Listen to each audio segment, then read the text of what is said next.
नमो नमः। आप सभी को पता है हमें लघु सिद्धांत और सिद्धांत कौमुदी, लघु सिद्धांत कौमुदी और सिद्धांत कौमुदी पढ़ना है। और ऐसा पढ़ना है कि उसमें जो लिखा है उसका सामान्य अर्थ, ज़्यादा अंदर नहीं, उसकी ज़्यादा व्याख्या नहीं पढ़ना है, एक सामान्य अर्थ हमें आ जाए, बस इतना पढ़ना है। और इसी उद्देश्य से यह मैं पढ़ाने का प्रयास करूंगा कि आप लोगों को आए, आप लोग बताइएगा और भी उसमें अगर जो भी समस्याएं होंगी उनको सुधारा जाएगा। हाँ, तो अभी चलते हैं, हम लघु सिद्धांत कौमुदी हमें पढ़ना है और वैयाकरण सिद्धांत कौमुदी पढ़ना है। अब लघु सिद्धांत कौमुदी और वैयाकरण सिद्धांत कौमुदी, इनके नाम ये दोनों का कहीं ना कहीं इसका जो अर्थ समास विग्रह होगा सेम होता है, इसलिए दोनों का एक साथ देख लेते हैं। अब देखिए, लघु सिद्धांत कौमुदी में 3 पद हैं, लघु सिद्धांत कौमुदी। अब इनका अर्थ भी जानना है, क्या अर्थ होता है।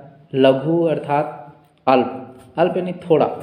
सिद्धांत, सिद्धांत का निश्चितार्थ, सिद्धांत अर्थ होता है निश्चितार्थ। कैसे? वादी प्रतिवादीभ्याम निर्णीतार्थः सिद्धांतः सिद्धान्तः येषां ते सिद्धांतः अर्थात निश्चितार्थ। कौमुदी, कौमुदी का अर्थ अमरकोश में दिया गया ज्योत्सना चंद्रिका व। कौमुदी का क्या अर्थ होता है? ज्योत्सना या चंद्रिका। ठीक है, लेकिन यहाँ पर ज्योत्सना चंद्रिका अर्थ है कौमुदी का, ये हमें ध्यान देना नहीं जी। यहाँ पर इसका जो कौमुदी का शक्य अर्थ होता है वह तो चंद्रिका और ज्योत्सना होता है, लेकिन यहाँ पर हम लक्षणार्थ ग्रंथ मानते हैं। कौमुदी का क्या अर्थ मानते हैं? ग्रंथ। और इसमें समास भी है, क्या? सिद्धांता नाम कौमुदी सिद्धांत कौमुदी, लघ्वी च असौ सिद्धांत कौमुदी इति लघु सिद्धांत कौमुदी। इतना आ गया होगा, इसको आप लिख लीजिएगा। अब आते हैं हम वैयाकरण सिद्धांत कौमुदी में। वैयाकरण सिद्धांत कौमुदी में क्या है, अब यहाँ पर थोड़ा हम विस्तृत चर्चा करेंगे। कौमुदी कैसे आया, वैयाकरण कैसे बनता है, सिद्धांत क्या है, ये सब थोड़ा सा। अब जैसे कौमुदी में आते हैं हम पहले, तो कौमुदी का विग्रह होता है कौ पृथिव्याम मोदन्ते जनाः अनेन। यहाँ पर को उपपद रहते मुद धातु से, मुद धातु से कोई प्रत्यय व का प्रत्यय होता है, का प्रत्यय होता है। और इसमें अंतर क्या है? क्विप और का में क्विप प्रत्यय करते हैं तो कुमुद शब्द हलंत बनता है, और का प्रत्यय करते हैं तो कुमुद शब्द अचंत बनता है। कुमुद शब्द बनने के बाद हम विग्रह करते हैं कुमुदस्य इदम। इस विग्रह में तस्य इदम से अण प्रत्यय होता है, कुमुद अधिक अण हो जाएगा। अण में नकार की संज्ञा है तो कुमुद आ रहेगा। अब णित है, णित्वात आदि वृद्धि हो जाएगी अचोणिति से, तो कौमुद बन जाएगा। अब यहाँ पर अजादि प्रत्यय पर में है, भा संज्ञा हो जाएगी, इससे तिचा से अकार का लोप हो जाएगा, दकार उत्तरवर्ती अकार का। और तो कुमुद हलंत और इधर अण वाला आ बचा, मिला देंगे तो फिर से कौमुद यह अजंत हो गया। अब क्योंकि णित प्रत्यय हुआ था तो यह क्या है? णित है। णित होने के कारण स्त्रीत्व की विवक्षा में टिड्ढाण द्वैसज एक सूत्र है स्त्री प्रत्यय का, दग्नय मात्रक ठक ठय कहीं करपा, चतुर्थ अध्याय में है, शुरू में ही आप देख लीजिएगा, याद कर लीजिएगा।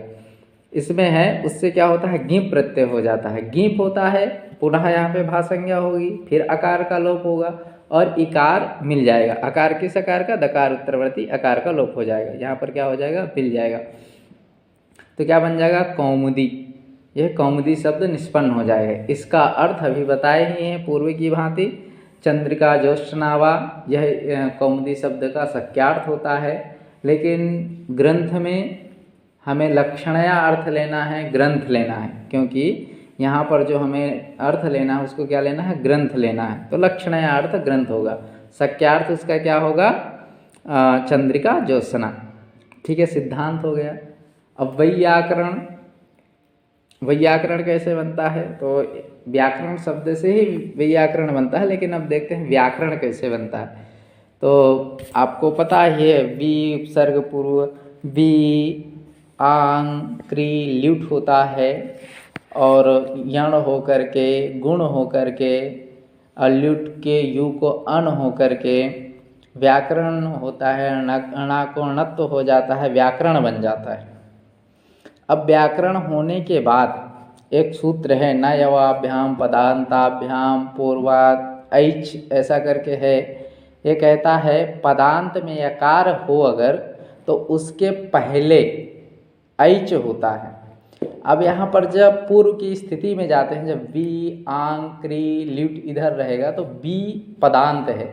बी के पदांत में क्या हुआ? इकार। पद के अंत में क्या हुआ? इकार क्या हो गया? पदांत।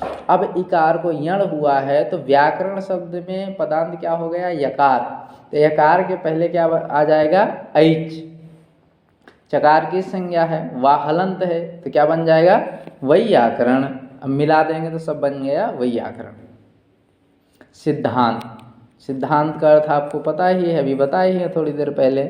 वादी प्रतिवादीभ्याम निर्णीतार्थः सिद्धान्तः अर्थात निश्चितार्थः। अब वैयाकरणानां सिद्धान्तः, वैयाकरण सिद्धांत को हिंदी में समास करें। वैयाकरणानां सिद्धान्तः वैयाकरण सिद्धान्तः, वैयाकरण सिद्धान्तानां कौमुदी वैयाकरण सिद्धांत कौमुदी। ये इसमें षष्ठी तत्पुरुष समास है।